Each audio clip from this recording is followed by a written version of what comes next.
Kita sering mengatakan bukti kebenaran Islam adalah ayat inna dhinna indallahil Islam. Ayat ini tidak keliru, tapi apakah orang-orang non-muslim bisa menerima argumen tersebut? Memaksa percaya kabar dari Al-Quran.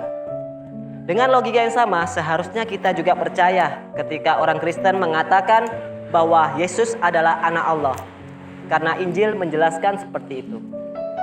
Jadi, untuk menemukan agama yang benar, kita harus menggunakan standar universal, standar yang diakui oleh semua pihak.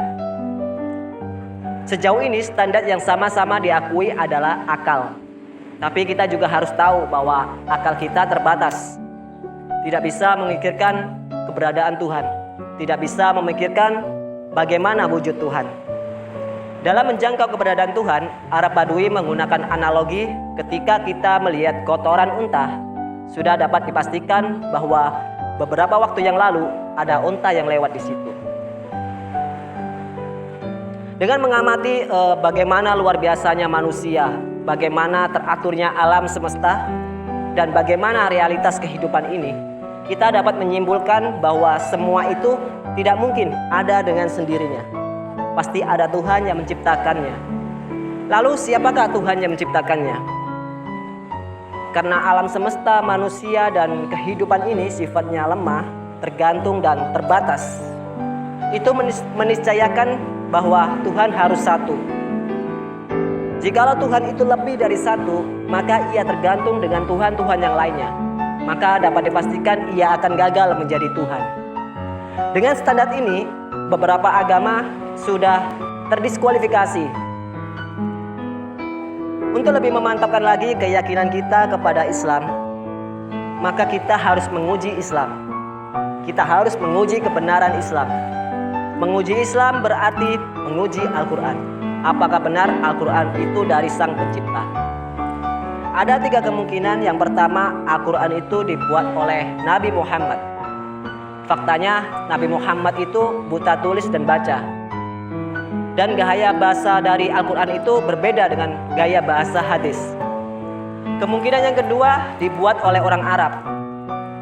Namun ternyata tidak ada satupun orang Arab yang bisa membuat semisal Al-Quran ketika Al-Quran sendiri yang menantangnya.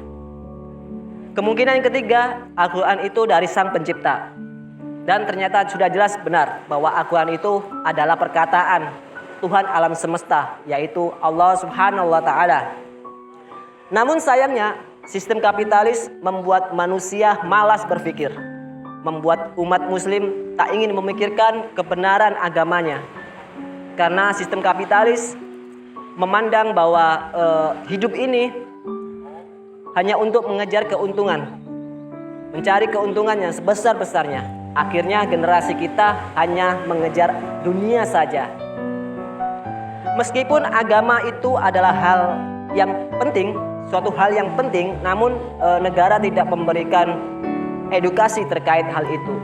Sistem pendidikan menerapkan sistem sekuler, yang mana sistem ini memisahkan antara agama dengan kehidupan. Sehingga generasi kita menganggap remeh-temeh agama, menganggap bahwa semua agama itu sama. Bahkan untuk mengingat akhirat saja hanya ada di hari perayaan, hari-hari besar saja.